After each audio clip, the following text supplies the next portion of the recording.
Les torrents de pluie étaient bien plus que de l'eau sur mes vêtements. J'avais l'impression que l'humidité glaciale s'infiltrait à travers le tissu, la peau, les muscles, jusqu'à atteindre la moelle de mes os, pour y éteindre la dernière, la plus infime lueur d'espoir dans mon âme. Je me tenais immobile sur l'asphalte détrempé, le regard fixé sur cette maison de ville qui avait été mon foyer pendant 3 longues années. La maison où j'avais aimé Julien d'un amour inconditionnel, jusqu'à son dernier souffle. À mes pieds reposait un sac poubelle en plastique noir, contenant toute ma vie passée, quelques vêtements de rechange, un album photo à la couverture usée et le document officiel attestant du décès de mon mari. La lourde porte en chêne massif s'était refermée dans un claquement sourd et définitif, qui avait résonné à mes oreilles comme le coup de feu ayant brisé le fil de mon bonheur. De l'autre côté de la porte, j'entendis le clic d'un verrou, suivi d'un éclat de rire.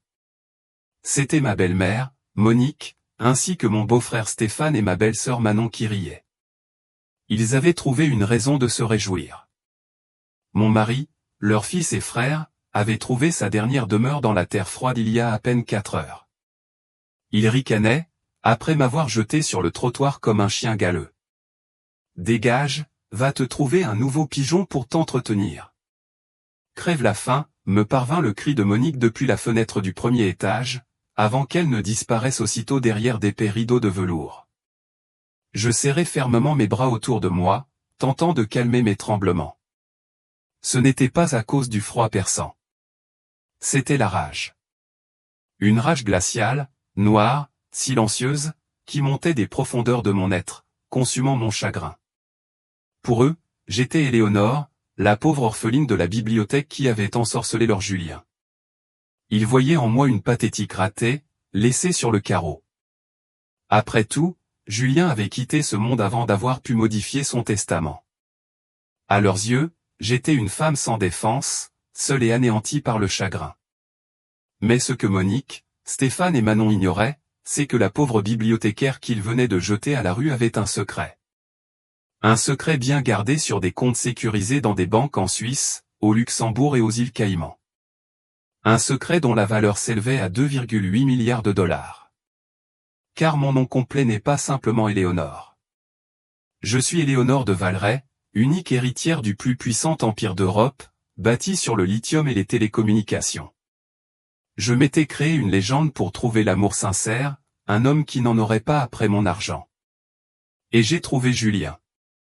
Il m'a aimé pour ce que j'étais. Mais sa famille. Sa famille venait de commettre l'erreur la plus fatale de sa misérable existence. Ils avaient eu la maison. Ils avaient eu sa vieille Peugeot 205. Mais ils étaient loin de se douter que la véritable propriétaire de la banque qui détenait l'hypothèque sur leurs biens et leurs dettes, et qui allait très bientôt sceller leur sort insignifiant, c'était moi. Avant de vous raconter comment j'ai mis à exécution le plan de vengeance le plus sophistiqué et le plus dévastateur de l'histoire, j'aimerais vous demander un service. Si l'on vous a déjà jugé sur votre apparence ou si vous avez subi des humiliations injustes, s'il vous plaît, mettez un like à cette vidéo. Abonnez-vous à ma chaîne et cliquez sur la cloche. Car ce que je m'apprête à faire à ces gens est la quintessence de la justice poétique. Vous ne devez pas en manquer une seule seconde. Sous la pluie battante, j'atteignis un carrefour. Je n'avais pas de téléphone. Monique me l'avait pris, en lançant que c'était Julien qui payait l'abonnement. Je me mis en quête d'une vieille cabine téléphonique, une véritable antiquité pour cette ville de province. Mais je me souvenais où en trouver une. Je composais un numéro que je n'avais pas utilisé depuis 3 ans. Un numéro connu de seulement 3 personnes sur la planète entière. Allô, fit une voix d'homme, grave et professionnelle, dès la première sonnerie. Bernard, c'est moi. À l'autre bout du fil, un silence s'installa, empreint de choc et de soulagement. Madame Éléonore. La voix de Bernard, chef de ma sécurité et fidèle bras droit de mon père, trembla à peine. Dieu soit loué, nous vous avons cherché partout. Où êtes-vous? Tout va bien? Je suis ici, à Orléans. Julien est mort. Bernard, veuillez accepter mes plus sincères condoléances, madame. Merci. Mais je n'appelle pas pour des condoléances. J'appelle parce que tu dois activer le protocole Némésie. Némésie. Bernard marqua une pause. Madame, ce protocole signifie une OPA hostile et une liquidation totale des actifs. Quelle est la cible? Mon regard se tourna vers la maison familiale. Les fenêtres étaient allumées. J'imaginais très bien Monique débouchant une bouteille d'un grand vin de la cave de Julien, pour célébrer sa victoire. La famille de Julien. Je veux tous les racheter, jusqu'au dernier centime, Bernard. Leurs dettes, leurs hypothèques, leurs entreprises, leurs partenaires commerciaux. Je veux devenir propriétaire de l'air même qu'ils respirent. Et envoie-moi une voiture dans 10 minutes. Je suis trempé jusqu'aux os et je suis gelé. Ce sera fait, Madame de Valeret. Je raccrochai. Je m'appuyai contre la vitre embuée de la cabine. Pour la première fois en 3 ans, j'avais cessé d'être Éléonore, l'épouse douce et modeste. Cette Éléonore-là était partie en même temps que Julien. J'étais redevenue celle que j'étais vraiment, la présidente directrice générale. Et une PDG ne connaît pas la pitié. En attendant la voiture, je repassais mentalement les événements des dernières 48 heures. L'enfer que j'avais dû traverser. Les funérailles s'étaient transformées en un spectacle abject. Monique, vêtue d'une tenue de créateur noir et cachant ses yeux derrière d'immenses lunettes de soleil, versait des larmes de crocodile devant les partenaires de Julien. Julien avait sa petite entreprise de logistique. Assez prospère, mais modeste, sans commune mesure avec mon monde, mais c'était sa fierté. Moi, je me terrais dans un coin, vêtu d'une simple robe noire achetée dans une friperie. Monique ne m'avait pas laissé m'asseoir au premier rang. C'est la place de la famille, ma petite, m'avait-elle sifflé à l'oreille avant le début de la cérémonie. Toi, tu n'étais que sa petite aventure. Stéphane, le frère aîné, s'était approché de moi pendant que les gens se recueillaient. J'espère que tu as une roue de secours, Eléa, m'avait-il dit en mâchant bruyamment son chewing-gum. Parce que dès que Julien sera sous terre, tu dégages de la maison. Et ne rêve même pas de l'héritage. Julien n'a pas mis à jour son testament, donc tout revient à notre mère. Tu n'auras rien. Je n'ai pas besoin de son argent, Stéphane, avais-je répondu doucement. Je veux juste accompagner mon mari dans son dernier voyage. Ouais, c'est ça, vous dites toute la même chose. Chasseuse de fortune. Je me retins à grand-peine de lui répondre. S'il avait su que ma roue de secours pouvait le racheter 100 fois, lui et toute sa descendance, il se serait étouffé avec son chewing-gum. Mais le plus écœurant fut le geste de Manon, la sœur cadette, une blogueuse ratée qui vivait au crochet de la carte de crédit de Julien. Avec un sourire mielleux, elle s'était approchée de moi et avait, accidentellement, renversé un verre de vin rouge sur ma robe. Oh, que je suis maladroite, avait-elle gloussé. Bah, au moins maintenant ta robe est assortie à ton avenir bien sombre et bien taché. Personne n'avait pris ma défense. Les amis de Julien avaient fait semblant de ne rien voir. J'étais invisible, un obstacle gênant. Et puis il y a eu cette scène à la maison. Nous étions revenus du cimetière. Tout ce que je voulais, c'était m'effondrer sur notre lit, celui de Julien et moi, et enfouir mon visage dans son oreiller. Mais Monique avait déjà fait changer la serrure. « Qu'est-ce que tu fiches ici ?» m'avait-elle agressé sur le seuil, alors que j'essayais d'ouvrir la porte avec ma clé. « Ce n'est plus ta maison. »« Monique, je vous en supplie, il fait nuit, il pleut à verse. Laissez-moi rester juste pour ce soir. Je partirai dès demain. » Pas une minute de plus, avait hurlé Stéphane. « Sors-lui ses affaires. » Stéphane était sorti sur le perron et avait jeté le sac poubelle à mes pieds. Voilà tes indemnités de départ. Et maintenant, casse-toi d'ici avant que j'appelle la police pour violation de propriété privée. Ce fut le point de rupture. Le moment où mon chagrin s'était mué en carburant pour ma vengeance. Mes pensées furent interrompues par le vrombissement puissant d'un moteur. Une Maybach blindée, noir mat, freina devant la cabine téléphonique. Du siège conducteur sortit Bernard, un homme d'une 60aine d'années, ancien des forces spéciales, une cicatrice au-dessus du sourcil. Il m'ouvrit la portière arrière, me protégeant de la pluie avec un parapluie. Madame Éléonore, dit-il en me regardant avec inquiétude. Vous êtes trempée. Ça n'a pas d'importance, Bernard. Tu as apporté ce que j'ai demandé. Je me glissai dans l'habitacle. À l'intérieur régnait une odeur de cuir cher et une sensation de sécurité absolue. Bernard me tendit une tablette et un dossier noir. Notre équipe d'analystes a été rapide. Voici le bilan financier complet de la famille.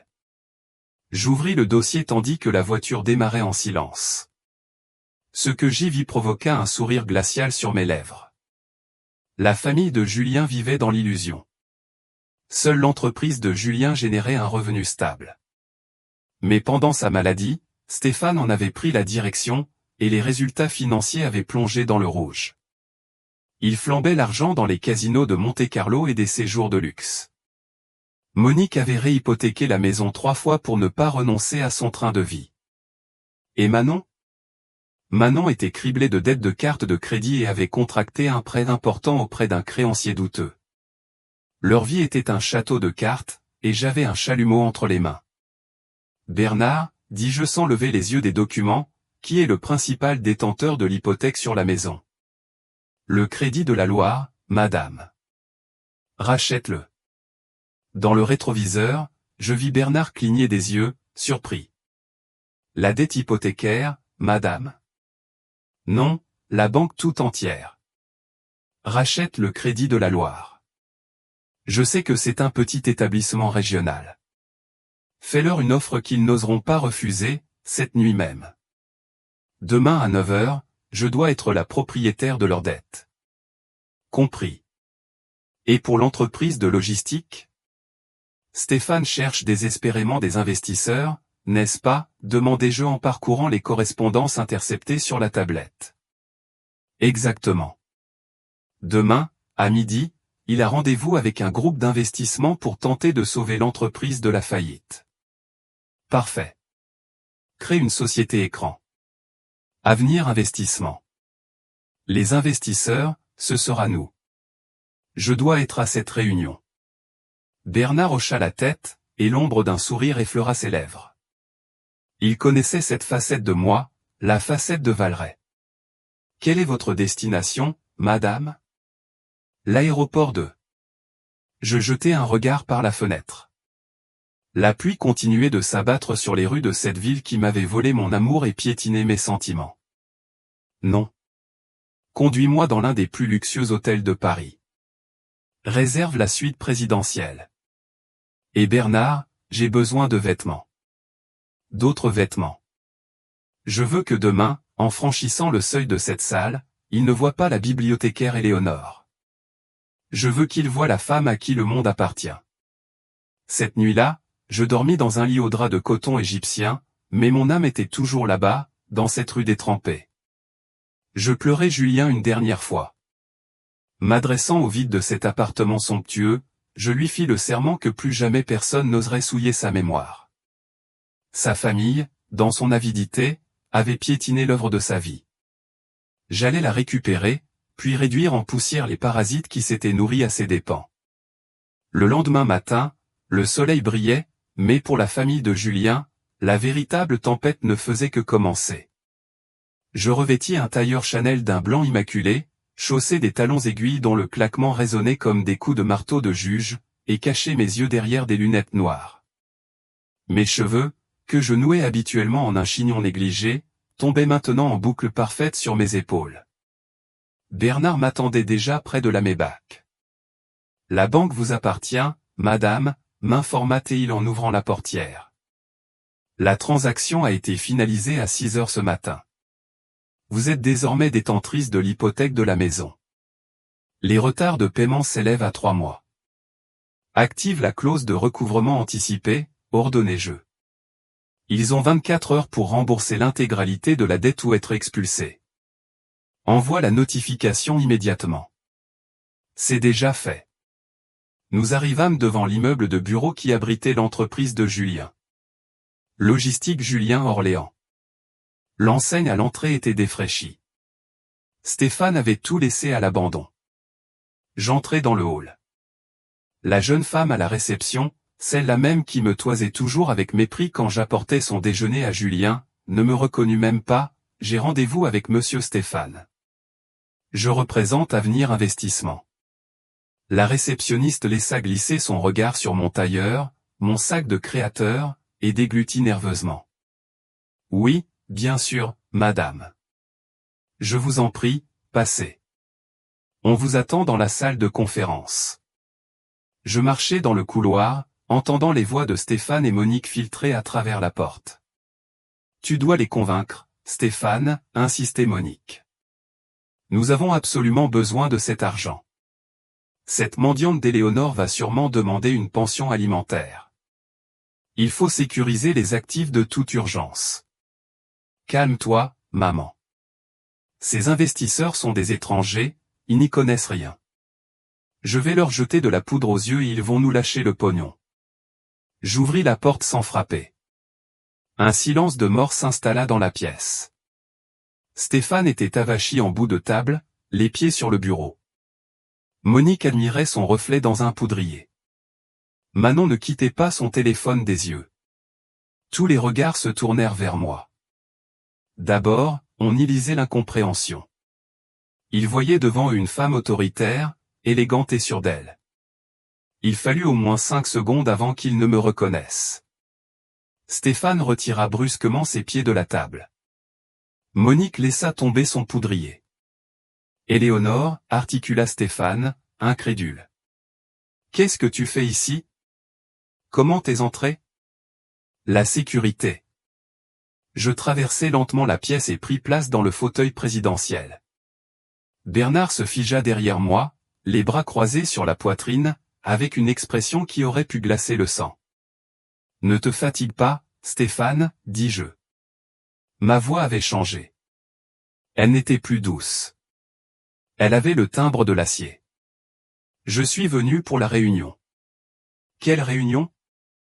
Monique bondit sur ses pieds, le visage empourpré. Dehors. On t'a viré hier. Où est-ce que tu as volé ces fringues? Tu fais le trottoir, c'est ça? Je laissai échapper un petit rire. Assieds-toi, Monique, et tais-toi. Je représente Avenir Investissement, ces mêmes investisseurs sur lesquels vous comptiez tant pour sauver ce navire en perdition. Stéphane devint blanc comme un linge. Tu travailles pour eux. Tu t'es fait engager comme secrétaire? Non, Stéphane. Je suis eux. Avenir Investissement n'est qu'une de mes modestes filiales. Qu'est-ce que tu racontes comme bêtise, ricana nerveusement Manon. Eléa, arrête ton cirque. T'es une bibliothécaire fauchée. Julien t'a ramassé dans le caniveau. Julien m'aimait, tranchai-je. Et j'ai caché ma véritable situation pour être sûr qu'il m'aimait moi, et non pas, ça. Je pris mon téléphone et projetai le solde de mon compte sur le grand écran de la salle de conférence. Pas le compte joint avec Julien. Mon compte personnel. 2,84 milliards de dollars. Les yeux de Stéphane semblaient sur le point de sortir de leurs orbites. Monique dut s'appuyer sur la table pour ne pas s'effondrer. 2,8 milliards. Balbutia Stéphane. C'est impossible. Je suis Éléonore de Valray, déclarai-je. Je viens de racheter toutes les dettes de cette entreprise. Stéphane, tu as commis des abus de biens sociaux. J'ai les résultats de l'audit ici. J'ai les preuves de tes virées au casino de Monte-Carlo avec l'argent destiné au salaire des employés. Je peux tout expliquer. Tes explications ne m'intéressent pas. Tu as 2 options. La première, je te poursuis en justice pour fraude et détournement de fonds. Tu iras en prison pour au moins 10 ans. Et sois en sûr, j'ai les meilleurs avocats du monde, qui veilleront à ce que tu y pourrisses. Stéphane se mit à trembler. Et la deuxième option, demanda Monique d'une voix chevrotante. La deuxième option. Vous signez immédiatement les documents de transfert total de la société à mon nom. Vous renoncez à tous vos droits sur l'héritage de Julien et vous partez sans rien. Tu n'as pas le droit de faire ça, cria Manon. C'est notre entreprise. C'était l'entreprise de Julien, répliquai-je. Et vous êtes en train de la détruire. Signé, ou j'appelle la police financière, qui attend déjà dans le hall. Stéphane jeta un regard à sa mère. Monique était brisée. Il comprenait qu'ils étaient acculés. D'une main tremblante, Stéphane apposa sa signature sur les documents que Bernard avait disposés sur la table. Parfait, dis-je en ramassant les papiers. Et maintenant, fichez le camp de mon entreprise. Éléonore, balbutia Monique, tentant d'afficher un sourire mielleux et obséquieux. Ma chérie, nous ne savions pas. Nous sommes une famille, après tout. Julien aurait voulu que nous restions unis.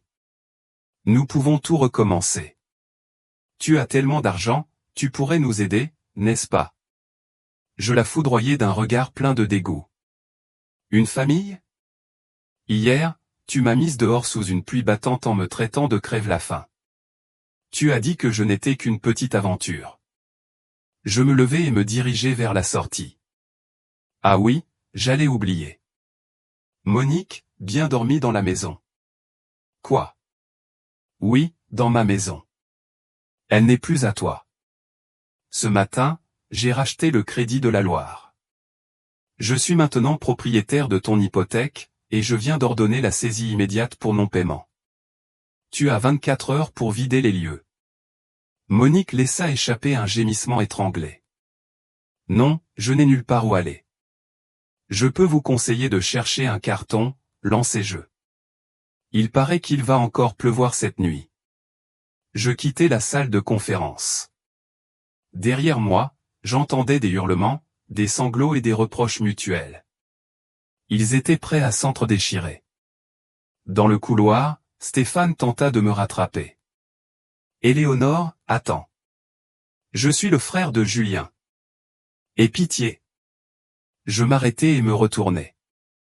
La pitié s'est noyée dans la pluie d'hier, Stéphane. Je sortis du bâtiment. Le soleil brillait d'un éclat aveuglant. Épilogue. Dans les mois qui suivirent, la famille fut complètement anéantie. Ils furent expulsés de la maison. Les gardes, mes hommes, mirent leurs meubles sur le trottoir, exactement comme ils l'avaient fait avec mon sac poubelle. La demeure fut vendue et les fonds furent versés à une fondation caritative au nom de Julien. Stéphane tenta de trouver du travail, mais avec sa réputation d'escroc, que j'avais rendue publique, personne ne voulait de lui. Aujourd'hui, il est chauffeur de taxi. Manon dut vendre tous ses vêtements de marque et ses bijoux pour rembourser ses dettes. Ses abonnés sur les réseaux sociaux se détournèrent d'elle dès qu'elle cessa de publier des photos de sa vie de luxe. Et Monique?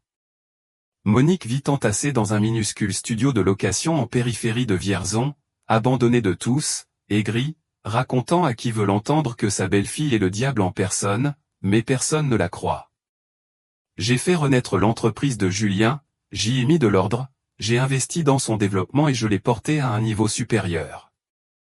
J'ai laissé son bureau intact. Parfois, j'y vais, je m'assieds dans son fauteuil et je lui parle en pensée.